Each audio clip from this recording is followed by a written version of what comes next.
Why? Why nature? Animals that got the middle finger from evolution. Another animal video because I've been enjoying them. Evolution is a named Emily. That's it. Emily? How dare you, Emily? That's the whole intro. Don't get me wrong, the concept of evolution is pretty cool. It's the reason giraffes get to flex their high in the entire animal kingdom. But there are just times where nature and evolution decide to team up and absolutely hoe an animal's entire existence. So here are 10 animals that I personally think got done the dirtiest. It's not exactly in order, but obviously some animals are going to get violated more flagrantly than others. And I say that because if this list were actually in order, the octopus would probably medal at the Oppression Olympics for... well, let me explain. Octopus are highly intelligent and scientists... Why did octopuses become so intelligent? Like, why do they need to be so smart, you know? Like, what did the octopi do to deserve this kind of level of intelligence? I believe they have the same cognitive ability as a 2-year-old human. Which might not seem impressive, but that means octopus are on the same IQ level as some dogs. They're even smart enough to use tools, whether it's using the tentacles of the venomous man-o-war as a weapon, which they actually do, or carrying a coconut around to keep as a travel-sized panic room. But being smart is the only thing they have going for them. First of all, most octopus come into the world as orphans. The mother octopus will spend months guarding and watching her nursery of up to 50,000 eggs. Since it's too dangerous to leave them alone, and since there's no daycare underwater, she often won't eat the entire time. Which means once the clutch of eggs are finally ready to hatch, the mother is shriveling, starving, and ready to become initials on a Twitter bio.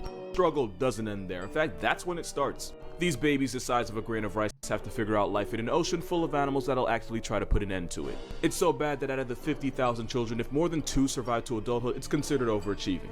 That honestly... Wow! I didn't know octopi laid so many eggs and that they became a waste. The octopi mother deserve top tier mother list tiering. It wouldn't be a big deal if nature didn't already nerf them with their lifespan. It's so ridiculously short that a majority of octopus species that live life to the fullest still won't be alive for their first birthday.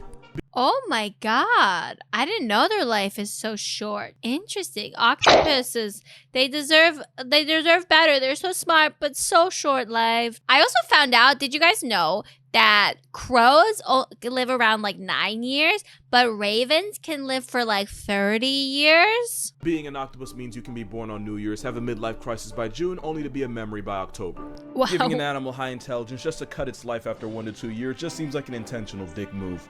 It does. And because they have no shell or no armor, they'd honestly be lucky to live that long.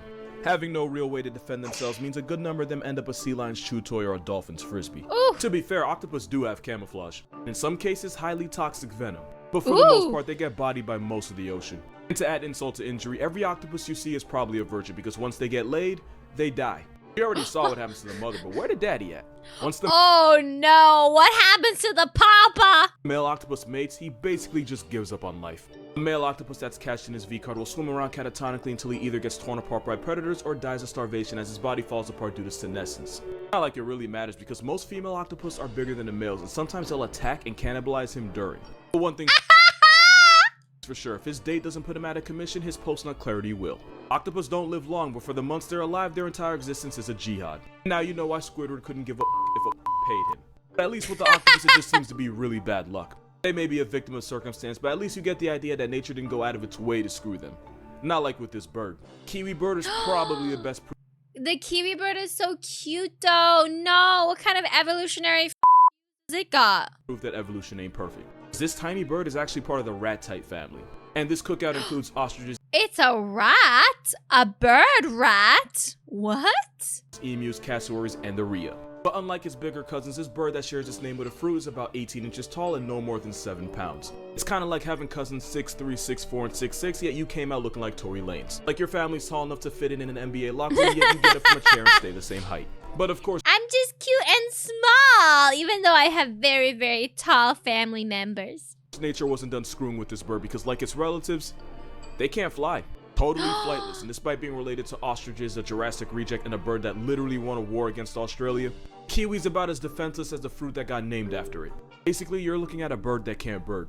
The kiwi is such light work that they can only survive on islands without any mammalian predators because they're really a couple stray cats away from being put in the history books.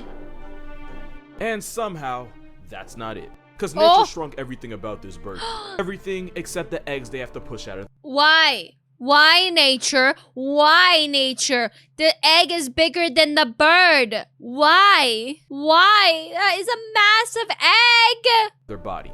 Despite being about 60 times smaller, kiwis have Look at this! Look at this egg compared to the chicken egg and the emu egg and the orange. It's like right up there.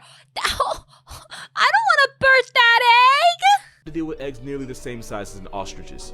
And at 20% of its body weight, that would be like the average woman birthing a 35-pound baby with the same equipment. A 35-pound baby!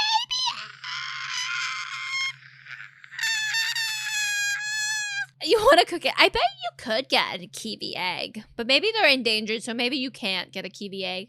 It's such a hell to live that the egg actually rearranges the bird's organs and stretches its rib cage. There's too many things wrong with them for me not to think nature had serious beef with this bird. Especially when you realize the kiwi's closest ancestor was the elephant bird, which was about 10 Ooh, I never heard of the elephant bird. Look at it. Look at its majestic tall height. feet, 1,600 pounds. So yeah, they got nerfed bad. At least they didn't get hit as hard as, say, the sloth. For being completely honest here, the sloth has almost The sloth is such a cutie. I want to boop its nose. Boop! nothing going for it. Because they insisted on eating nothing but leaves, their diet makes them one of the slowest animals on the planet. Because they physically can't afford to spend energy they don't have, because going into debt would mean death. It's to the point where baby sloths have to quite literally hold on for dear life, because if it falls to the jungle floor, the mother likely won't waste the energy trying to get it back. And that's because if you're a sloth, leaving this tree is the most dangerous thing you'll ever do. Sloths only poop about once a week, and when they do, I wish I only had to go poop once a week. That would be nice and convenient, not wasting time pooping. they'll climb out of the tree and get on the ground to do it. Why they don't just drop a deuce from the trees, I couldn't tell you. Nobody knows what goes on in their heads. But this means about half of all sloths Maybe it needs to like get into a poop position and it can't poop from a tree. involve getting clapped on the toilet like Elvis. One thing sloths have going for them is that they're so mind-numbingly slow that algae actually grows on them, giving them free camouflage. There's Oh, a catch. nice. There is always a catch. When one of your biggest ops is an eagle with quite literally some of the best eyes in the world, wearing a moss blanket isn't gonna amount to too much. And you know evolution was actively f***ing with them, because sloths are actually really good swimmers and can hold their breath for 40 minutes, longer than dolphins and seals. But it means almost nothing when most of the time they go swimming is by accident when they fall out of a tree.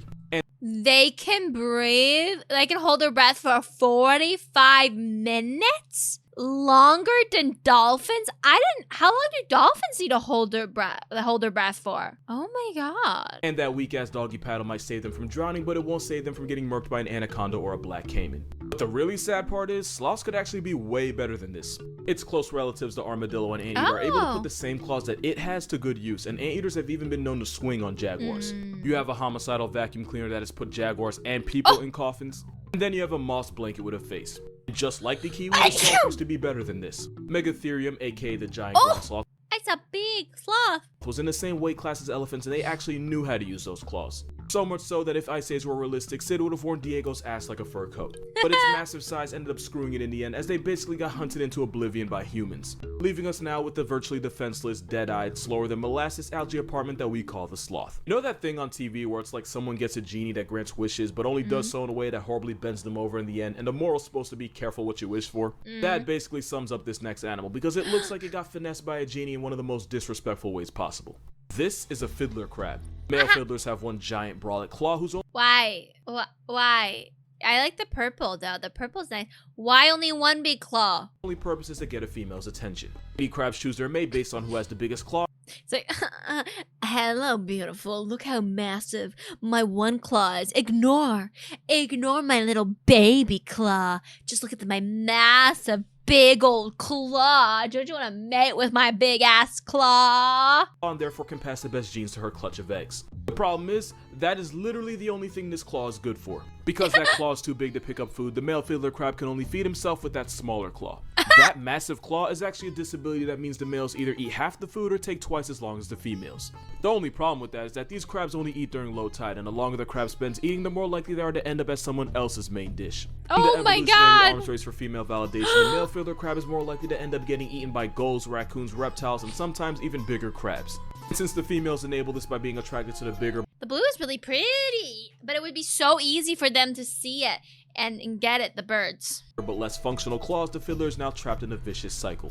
By preferring males with a trait that quite literally gets them put on a shirt, the females indirectly screw the next generation.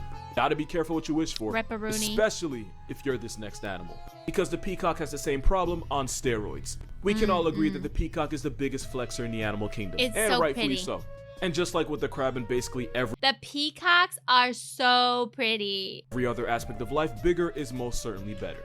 The more colorful and eye-catching, the better the peacock's chances at bagging a peahen. They'll even shimmy their tail feathers Sapling, you're not dying. You're good. in a way that hypnotizes any female watching. But like I said, never make a deal with a genie. Because the good news is a peacock showing off will always be the center of attention. Bad news is sometimes that attention comes from a 700-pound assault weapon with stripes.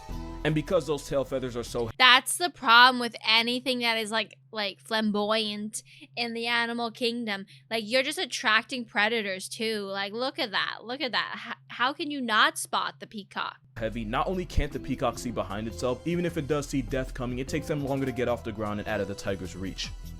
Just like with the crab, the peacock's biggest flex is often what gets it buried.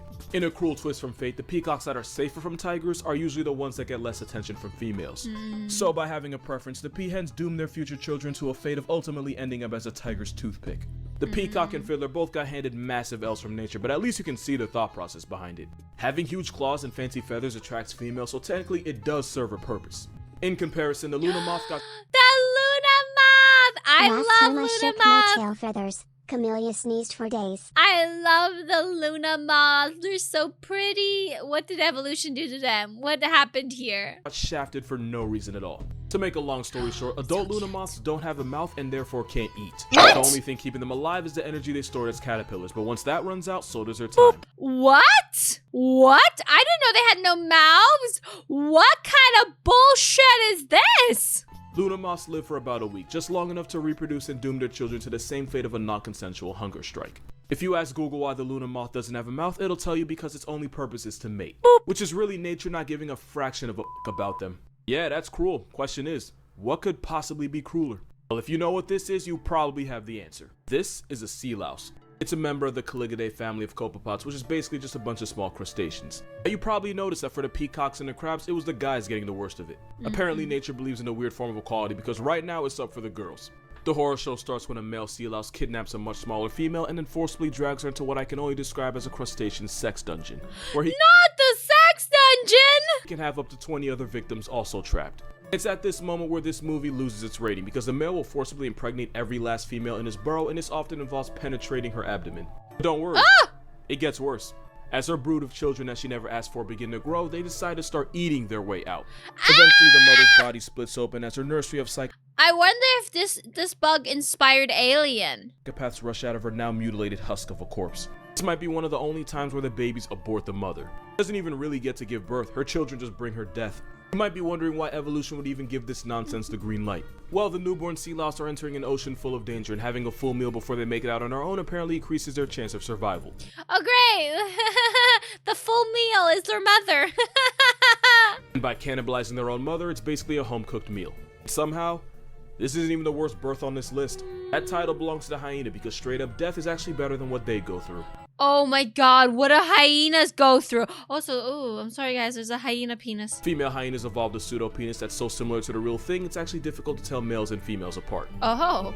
This is actually a female. Only problem Oh. is, it's not just for show, they actually have to give birth through that thing, and yes, it's No! They have to give birth through the fake penis? every bit as painful as you think. And just to somehow make it even worse relative to the mother's size, hyenas have to give birth to the largest cubs of any carnivore, and they have to do it through a penis. Good amount of first-time mothers don't even survive this because the process involves rupturing and splitting open the pseudo to make it easier for the cub. But the cubs don't get it easy either. About 60% of hyena cubs will suffocate on the way out and become past tense before technically even joining the present. And you would think because this directly affects the mother and the cub that evolution would have patched this. But apparently nature and Lion King have something in common when it comes to doing hyenas dirty.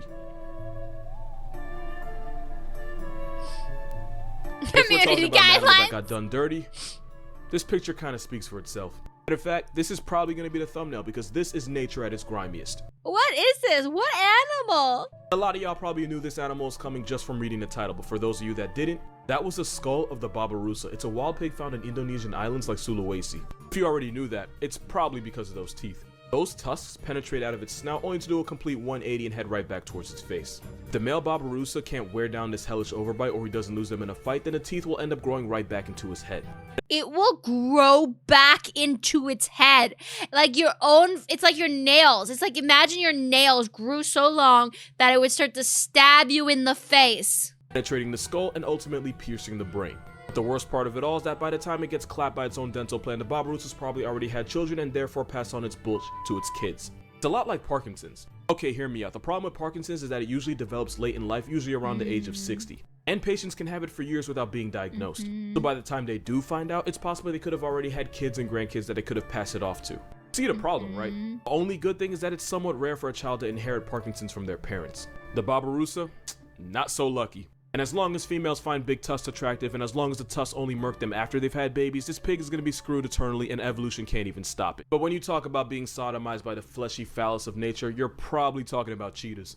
If you watch Tirzu, if you're watching this, you probably do. You probably heard me say that cheetahs are F-tier garbage that either need to be buffed or just vaulted out of their misery. I love cheetahs, I really do, but out of every animal on this list, evolution might have bodied the cheetah the hardest. And for I mean, cheetahs are very beautiful. Look at it. You just want to boop its snoot. Boop, boop, boop. Rub head pats. one simple reason. Cheetahs are really fast. That is all they have. That's Cheetahs all are they a got. textbook example of why you should never dump all your evolution points in one skill, because you'll just get bent over in every other aspect of life. Because they're built for speed and absolutely nothing else. Cheetahs Guys, we need a balanced spectrum of skills. You can't just be fast. You also have to at least have good hearing or something. often get bullied by other predators, especially lions and hyenas. And because cheetahs have to expend so much energy just to make a kill, it forces them to rest right after, which makes it really easy for other animals to just step in and run their pockets. But for real, if you're a cat and a bird that literally only eats the dead is able to run you off, you got a lot of problems. Worst part is, cheetahs could easily avoid all of this. Leopards are also lightweight, solitary hunters that occasionally get their food stolen, but they're able to carry their kills up in trees where they can't get harassed by scavengers. But in the evolutionary race for speed, cheetahs evolved non-retractable claws to use as cleats to keep traction while running. Which is why cheetahs can't climb trees, so they gotta get violated on the ground. Cheetahs are such pushovers that one hyena can successfully rob several cheetahs right in their face and then dare them to do something about it. Cheetahs compromise everything for speed, so now they get to speed run through life. About 70% of cheetah cubs born in the wild will be 6 feet under before their first birthday. 70%, but also look at its cute face. Boop, boop, boop. We need to domesticate cheetahs because they clearly can't survive on their own. Just to add on to that, because why the hell not, thanks to genetic bottleneck, a majority of the cheetah population is highly inbred. What you're looking at is a cat that doesn't really know how to cat. Because instead of roaring like lions, tigers, and leopards, the best this spotted doormat can do is chirp like a bird. Matter of fact, if you YouTube it real quick, you'll find they make every sound Tip, tip, tip, tip. that isn't a roar.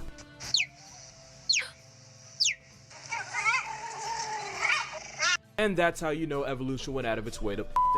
Cheetahs have been around for about 3 million years and decided they were just gonna IM speed their way through life. And because of that, unless it's a 100-meter dash or a bird call contest, this overgrown house cat loses every single time. Obviously, there's a lot of good things about the cheetah, but not nearly enough to justify the abuse they go through. Which is probably why a majority of cheetahs in captivity experience severe anxiety so bad that it prevents them from mating and they need an emotional support dog. Which is cute, don't get me wrong. The cheetahs need emotional support dogs. Wait, are dogs just the best thing ever? But it's another reason why cheetahs are dangerously close to being the pandas of cats, and that's not something anyone wants to be. And don't get it twisted, I don't enjoy roasting cheetahs, I actually really love them, but if nature has favorites, this Cheeto's mascot isn't one of them. And those are 10 animals that got the middle finger from evolution. I'm not gonna lie to you, this video was low-key a pain to make. So if you like the video and you'd like to support this channel, my Patreon's gonna be in the description, but please, don't give money if you can't afford it. Because honestly, I don't need money, I just wanted to cover my crippling Wendy's addiction. I feel that! Except it's not Wendy's, it's coffee. Subscribing doesn't cost you anything, so think about it. The difference is I do need money. Because I poor girl is getting kicked out of my home. But that was such a good video!